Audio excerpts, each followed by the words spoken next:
എപ്പിസോഡിന്റെ opening സീനിൽ നമ്മുടെ chopper അവനാണെങ്കിൽ ബിഗ് മോമിനെ കണ്ട ഒരു സെക്കൻഡ് അങ്ങനെ ഫ്രീസ് ആയിട്ട് നിൽക്കും. അവന്റെ മനസ്സിൽ അവസാനമായി ബിഗ് മോം അവനെ സാപ്പിടാനായി നോട്ടവിട്ട കാര്യങ്ങളൊക്കെ ഓർമ്മ വരികയാണ്. ഉസോപ്പാണെങ്കിൽ നൈസായിട്ട് ചോപ്പറിനോട് പറയും, നീ ടെൻഷൻ ആവേണ്ട കാര്യമില്ല, നമ്മളിപ്പോ കൈഡോയുടെ അസിസ്റ്റൻസിന്റെ ഗെറ്റപ്പിലാണ് ഉള്ളത്. സോ ഒരു ഓസ്കാർ ആക്ടിംഗ് ഒക്കെ കൊടുത്ത് നൈസായിട്ട് നിൽക്കാനായിട്ട് പറയും. അത് കേൾക്കേണ്ട താമസം ഒരല്പം കോൺഫിഡൻസ് തോന്നിയ നമ്മുടെ ചോപ്പർ അവനാണെങ്കിൽ വമ്പൻ ആറ്റിറ്റ്യൂഡിൽ ഇപ്പൊ ബിഗ് മോമിനോട് പറയും, ഞങ്ങൾ കൈഡോയുടെ അസിസ്റ്റൻസ് ആണ്, ഇവിടം ചെക്ക് ചെയ്യാനാണ് ഞങ്ങൾ ഇവിടേക്ക് വന്നത്.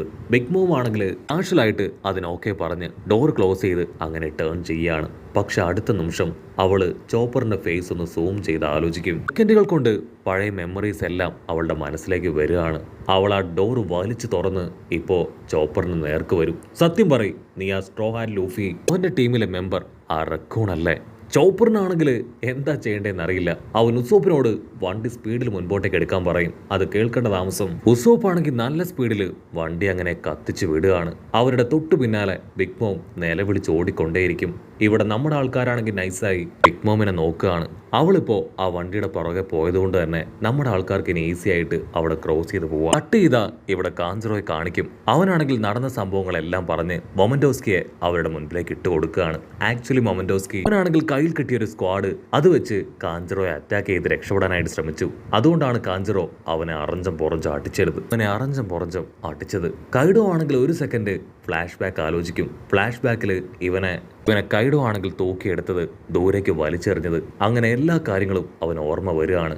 അന്ന് മൊമന്റോസ്കി എങ്ങനെയിരുന്നോ അതുപോലെ തന്നെയാണ് ഇപ്പോഴും. ഉച്ചയാണെങ്കിൽ മൊമന്റോസ്കിയെ പരിഹസിക്കും. ഓ, നീ ഓടന്റെ മകനല്ലേ, ഈ ഒരു വാനോ കിൻഡത്തിന്റെ പുതിയ കിങ്, വായോ നമുക്ക് ഫയർ ഫെസ്റ്റിവൽ അത് അടിച്ചു പൊളിക്കാം.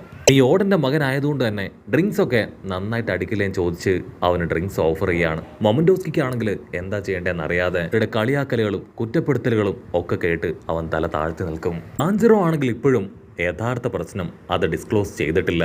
അവൻ ഒറോച്ചിയുടെ കാൽക്കൽ വീണ് പറയും, നമ്മുടെ പ്ലാനുകളെല്ലാം തന്നെ തകർന്നിരിക്കുകയാണ്. ഡബിൾ ടീമിലുണ്ടായിരുന്ന 5000 സോൾജേഴ്സ് അവരിപ്പോൾ സ്വതന്ത്രരായിരിക്കുകയാണ്. മാത്രമല്ല ലൂഫിയും ബാക്കിയുള്ള ടീമുകളും എല്ലാം അലൈൻഡായി ഇപ്പോൾ നമുക്കെതിരെ വന്നുകൊണ്ടിരിക്കുകയാണ്. വേണമെങ്കിൽ ഏത് നിമിഷം വേണമെങ്കിലും വലിയ യുദ്ധമായിട്ട് അവർ നമ്മളെ ആക്രമിക്കാം. ഒറോച്ചി ആണെങ്കിൽ അത് കേട്ട് ഒരു സെക്കൻഡ് ഫ്രീസ് ആവും. എന്റെ പ്രതീക്ഷകളെ തെറ്റിച്ചുകൊണ്ട് കെന്നിന്റെ പ്ലാൻ അത് ഡിഫറൻ്റ് ആയിരുന്നു. അവർ പോർട്ട് മാറ്റി അവിടുന്ന് രക്ഷപ്പെട്ട് ഇവിടേക്ക് എത്തിയിരിക്കുകയാണ്. അവനത് പറയേണ്ട താമസം ഇപ്പൊ ഫുക്കറ കോജി അവൻ അവിടെ എത്തിയിട്ട് പറയും, അവൻ പറഞ്ഞ സത്യമാണ്, ആ ലൂഫിയാൻ ടീം അവരിവിടേക്ക് എത്തിക്കഴിഞ്ഞു.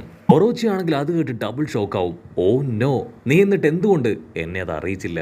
അതിനവൻ പറയും, ഓൾറെഡി നമ്മൾ അയച്ച ആ 3 കപ്പലുകൾ അതവർ തകർത്ത് കളഞ്ഞു. മാത്രമല്ല അവരിവിടേക്ക് എത്തി ഫൈറ്റ് ആരംഭിച്ചപ്പോൾ തന്നെ കിന്നും പോയും അവർക്കെതിരെ നല്ല രീതിയിൽ ഫൈറ്റ് ചെയ്യുന്നുണ്ട്. സോ നിങ്ങളുടെ ഈ ഹാപ്പിനെസ് അത് വെറുതെ നശിപ്പിക്കേണ്ടെന്ന് ഞാൻ കരുതി. നിങ്ങൾ ടെൻഷൻ ആവേണ്ട കാര്യമില്ല. ഇപ്പോൾ സ്ട്രോങ് ആയിട്ടുള്ള നമ്മുടെ സോൾജിയേഴ്സും അങ്ങനെ എല്ലാവരും ഇവിടെയാണ് ഉള്ളത്. നമ്മൾ ഇവിടെയാണ് ഇപ്പോൾ സേഫ് ആയിട്ടിരിക്കുന്നത്. ആരൊക്കെ ഇവിടേക്ക് വന്നാലും അവരെ എല്ലാം ഈസി ആയിട്ട് തകർക്കാൻ നമ്മളെ കൊണ്ട് കഴിയും. അത് കേൾക്കുമ്പോൾ ഒറോച്ചിക്കും കൈഡോയ്ക്കും അവർക്കൊരല്പം ആശ്വാസം തോന്നും. ഒറോച്ചിക്കാണെങ്കിൽ പക്ഷെ ചെറുതായിട്ട് അവന്റെ ഹാർട്ട് ബീറ്റ് കൂടി വരും. കാരണം നമ്മുടെ ആൾക്കാരും കൈഡോയുടെ അസിസ്റ്റൻസും അവരെല്ലാവരും കൊല്ലപ്പെട്ടു എന്നാണ് അവൻ കരുതിയത്. പക്ഷേ ഇപ്പൊ ഇങ്ങനെയൊരു ട്വിസ്റ്റ് അത് സംഭവിച്ചിരിക്കുകയാണ്. അതേസമയം ഇവിടെ മൊമന്റോസ്കി അവനാണെങ്കിൽ ഭയങ്കര സന്തോഷം. കാരണം നമ്മുടെ ആൾക്കാർ അവരവിടെ എത്തി. മാത്രമല്ല അവൻ എങ്ങനെയെങ്കിലും ഇപ്പോൾ അവിടുന്ന് രക്ഷപ്പെട്ടേ പറ്റൂ.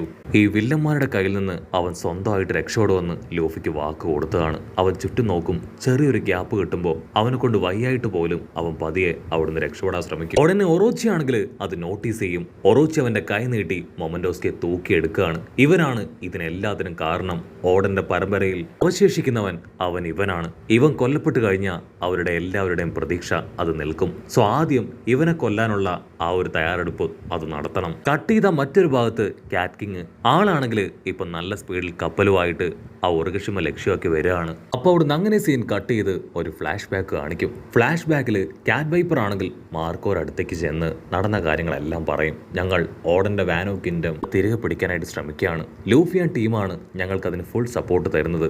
നീയും ഞങ്ങളെ സഹായിക്കാൻ തയ്യാറാണെങ്കിൽ തീർച്ചയായിട്ടും നമ്മളെ കൊണ്ട് അത് ചെയ്യാൻ കഴിയും. കട്ട് ചെയ്ത പ്രസന്റ് കാണിക്കും. മാർക്കോ ആണെങ്കിൽ കാറ്റിനോട് പറയും, ലൂഫി ഉണ്ടെന്ന് അറിഞ്ഞതുകൊണ്ടാണ് ഞാൻ ഇവിടേക്ക് വന്നത്. മാത്രമല്ല മാർക്കോയും ഞാനും ബെസ്റ്റ് ഫ്രണ്ട്സ് ആണ്. ഒരു കാലത്ത് ഞങ്ങൾ തമ്മിൽ ഒരുപാട് ഗുഡ് ടൈംസ് ഒക്കെ സ്പെൻഡ് ചെയ്തിട്ടുണ്ട്. ഈ ഒരു ഐലാൻഡ് അത് ഇപ്രകാരം ചേഞ്ച് ആയതിൽ എനിക്ക് ഒരുപാട് വിഷമമുണ്ട്. അപ്പോൾ അവിടുന്ന് അങ്ങനെ സീൻ കട്ട് ചെയ്ത് ഡെഞ്ചറോ ആ ടീമിനെ കാണിക്കും. അവരാണെങ്കിൽ നടന്ന് വലിയൊരു ഗേറ്റിന് മുൻപിൽ വന്ന് നിൽക്കുകയാണ്. സത്യത്തിൽ അവർക്ക് കിട്ടിയ മാപ്പിൽ ഇങ്ങനെ ഒരു ഗേറ്റിനെ കുറിച്ച് മെൻഷൻ ചെയ്തിട്ടില്ല. ഇതിപ്പോ പെട്ടെന്ന് ഒരു ഗേറ്റ് അതെങ്ങനെ വന്നു ചിന്തിച്ച് അവർ കൺഫ്യൂസ്ഡ് ആവും. അടുത്ത നിമിഷം ആ ഒരു ഗേറ്റ് അത് ഓപ്പൺ ചെയ്ത് കൈഡോയുടെ ഒരു അസിസ്റ്റന്റ് പുറത്തേക്ക് വരും. ഡെഞ്ചറോയ്ക്ക് അത് ആരാണെന്ന് മനസ്സിലായി. അവനാണെങ്കിൽ കാഷ്വലായിട്ട് ആ ഒരു സോൾജിയറിനോട് സംസാരിക്കുകയാണ്. ഡെഞ്ചറോ ആണെങ്കിൽ അവനോട് കാഷ്വലായിട്ട് സംസാരിച്ച് ഡൈവേർട്ട് ചെയ്യുന്ന ഗ്യാപ്പിൽ ബാക്കിയുള്ള ഒരു ചാടി വീണ് സീപ്പർസൺ ഹാൻഡ് കഫ് അതുപയോഗിച്ച് അവനെ ലോക്ക് ചെയ്യുകയാണ്. അവനാണെങ്കിൽ ഷോക്കായി ഡെഞ്ചറോയെ തന്നെ നോക്കും.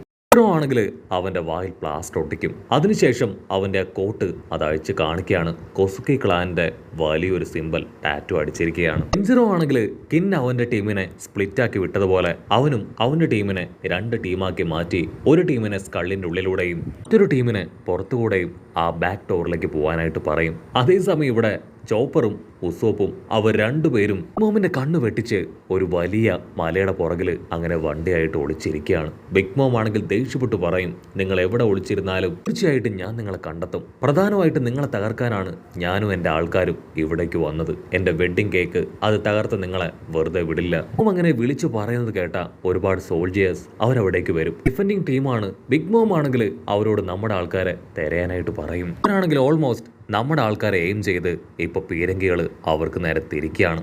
ഉസോപ്പ് ആണെങ്കിൽ ചോപ്പറിനോട് പറയും, ചോപ്പർ നീ മാത്രമാണ് എനിക്കുള്ള ഏക പ്രതീക്ഷ. നിന്നെ കൊണ്ട് മാത്രമേ ഇപ്പൊ എന്തെങ്കിലും ചെയ്യാനായിട്ട് കഴിയൂ. അത് കേൾക്കേണ്ട താമസം ചോപ്പർ ആണെങ്കിൽ ആ വണ്ടിയുടെ സീറ്റിലിരിക്കും. ഉസോപ്പ് ഇനി ഒന്നും നോക്കാനില്ല, സ്ട്രെയിറ്റ് ആയിട്ട് നല്ല സ്പീഡിൽ വണ്ടി മുൻപോട്ടേക്ക് എടുക്ക്. ഞാൻ പറയുന്ന സമയത്ത് നമ്മുടെ ഈ വണ്ടി അത് ഡ്രിഫ്റ്റ് ചെയ്യണം. അതിന് ഉസോപ്പ് ഓക്കെ പറഞ്ഞ് നല്ല സ്പീഡിൽ വണ്ടി അങ്ങനെ മുൻപോട്ടേക്ക് കുതിപ്പിച്ച് കൊണ്ടുവരികയാണ്. വില്ലന്മാരാണെങ്കിൽ ചറപറ ഷൂട്ട് ചെയ്തുകൊണ്ടേയിരിക്കും. കറക്റ്റ് ടൈം ചോപ്പർ ആണെങ്കിൽ അവനോട് ഡ്രിഫ്റ്റ് ചെയ്യാനായിട്ട് പറയാണ്. അവൻ ഡ്രിഫ്റ്റ് ചെയ്യും. ആ അറ്റാക്കിൽ നിന്ന് ജസ്റ്റ് മിസ്സിന് അവരങ്ങനെ ഡ്രിഫ്റ്റ് ചെയ്ത് പുറത്തേക്ക് വരികയാണ്.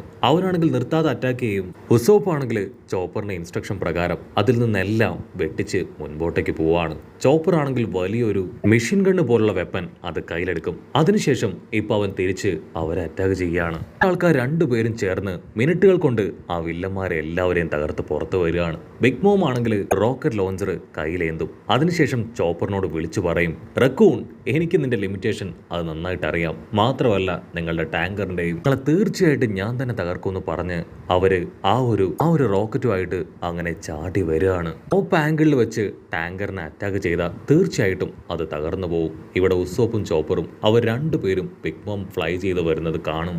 ചോപ്പർ ആണെങ്കിൽ ഉസോപ്പിനോട് പറയും, അവൾ കരുതും പോലെ ഇത് തകർക്കാനായിട്ട് കഴിയില്ല.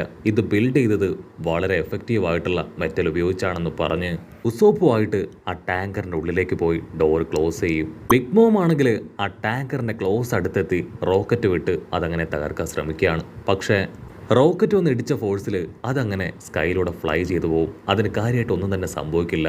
ഉസോപ്പ് ആണെങ്കിൽ അതിൽ നിന്നൊരു ബോംബ് ബിഗ് മോമിന്റെ നേരെ അട്ടിപ്പിക്കും. ആ ബോംബ് വന്ന് പൊട്ടിത്തെറിച്ച് അവൾ പുറകിലേക്ക് തെറിക്കുകയാണ്. അത് കണ്ട ചോപ്പർ ആണെങ്കിൽ കുറച്ച് ബോംബ് വാരിയെടുത്ത് മോമിന്റെ വായിലേക്ക് തന്നെ തട്ടിക്കൊടുക്കും.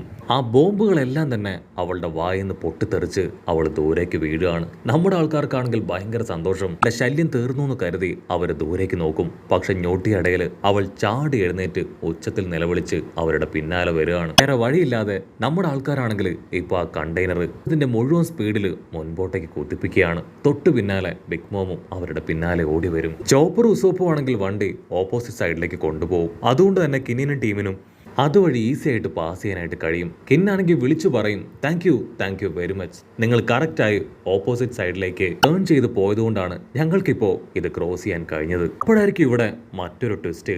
ആ സൺ പവർ അതാണെങ്കിൽ ഇപ്പൊ നാമിയെ ഫോളോ ചെയ്ത് വരികയാണ്. അവൾ അതിനെ കണ്ട് സ്പീഡിൽ ഓടും. ഇവിടെ ലൂഫി ആണെങ്കിൽ അവന്റെ ഫൈറ്റിംഗ് സ്കില്ല് അതൊക്കെ ഉപയോഗിച്ച് നല്ല രീതിയിൽ അറ്റാക്ക് ചെയ്യും. മറ്റൊരു ഭാഗത്ത് പേജ് വെണ്ണാണെങ്കിൽ ആൾട്ടിയെ താഴെയിട്ട് ഉഷാറായിട്ട് ഓടും. എന്നെ കൊണ്ട് പറ്റില്ല ഇനി നിന്നെ ചുമക്കാൻ. അതിന് അവളാണെങ്കിൽ ടെററായി അവന്റെ പിന്നാലെ ഓടി വന്ന് ചാടി അവന്റെ മുതുകത്ത് കയറി ഇരിക്കുകയാണ്. പേജ് വണ്ണിന്റെ കാല് തന്നെ അവനും അവളും ഇപ്പൊ സ്റ്റെയറിലൂടെ അങ്ങനെ നിരങ്ങി താഴേക്ക് പോയി ആട്ടിച്ച് താഴെ വീഴും. അടുത്ത നിമിഷം അവൾ തലയുയർത്തി നോക്കും. അവളുടെ തൊട്ടു മുൻപിൽ സാക്ഷാൽ ലൂഫി. അങ്ങനെ അവർ രണ്ടുപേരും ഫേസ് ടു ഫേസ് നോക്കുന്നതോടു കൂടെ ഈ ഒരു എപ്പിസോഡ് അവസാനിക്കുന്നു.